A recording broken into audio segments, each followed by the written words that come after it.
There's a quality to taking the architectural distinctiveness of a building and then somehow, through some kind of alchemy, blending it with a new use that is exciting and different and memorable. Many buildings have important stories, and we have to figure out their history before we decide which are the ones that need to be preserved and which are the ones that maybe we can let go. The things that keep a community unique are these kinds of spaces. So to preserve the uniqueness and the special qualities of a community, this is important.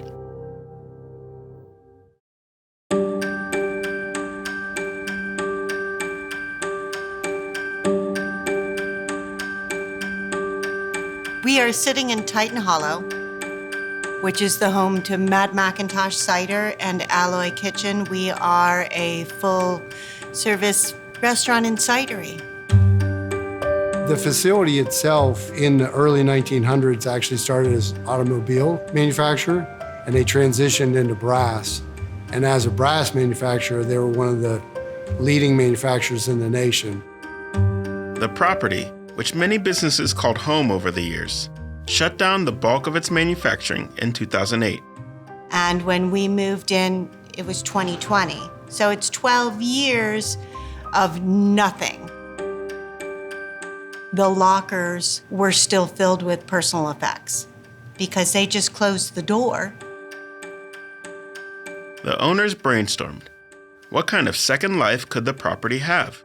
The alternative was ripping it down and scrapping it, something I just couldn't believe I ever wanted to see happen.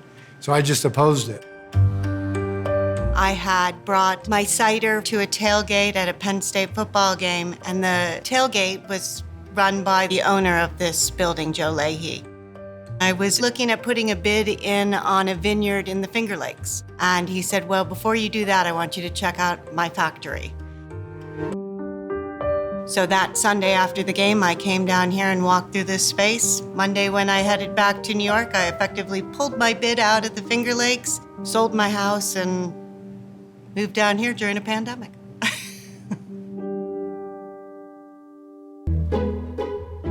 Often, one of the first steps in repurposing a property is dealing with the wear and tear of many years of neglect.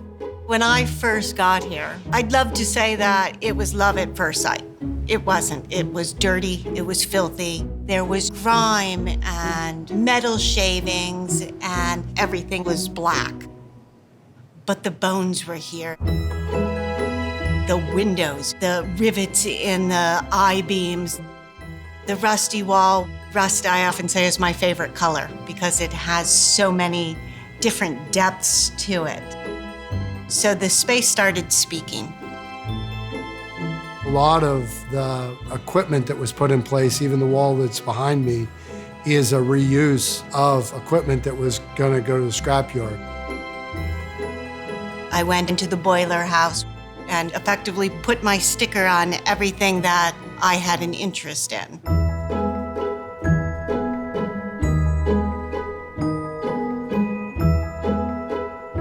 We took the pilot controllers, which we now call the robot wall. The guys came down, they go, Ange, you put them on upside down. And I'm like, do not change them. They're funnier that way. They look like robots. The success of preservation happens at the local level. You have to be an advocate. We actually got a renewal grant for about $2.5 million.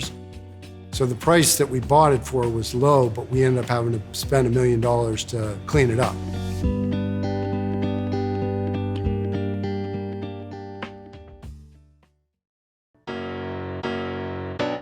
The game's a marathon.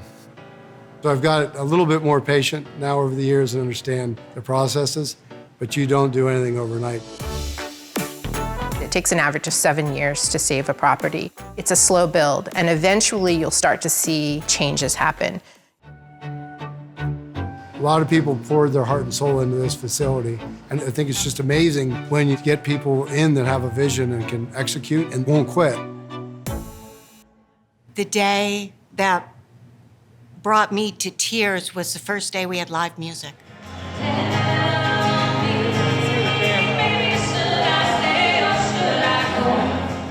It was real, and people were dancing and drinking and eating and laughing.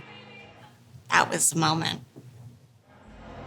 To see a space suddenly come to life and see people enjoying themselves, finding value out of being in that space, it's worth the effort, it's worth the frustration. It's worth it.